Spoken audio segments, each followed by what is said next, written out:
You can stop video to read these instructions.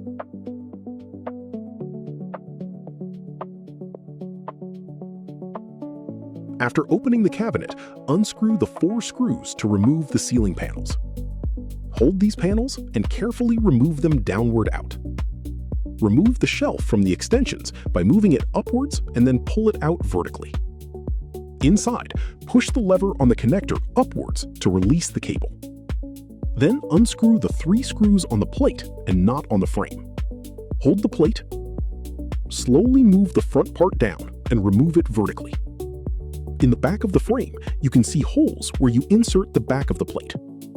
Hold it vertically, then lift the front part. Hold it and screw it back in place. Plug the cable back into the connector and secure it with the lever. Now put the ceiling panels and shelf back in place, and then you can turn on the device.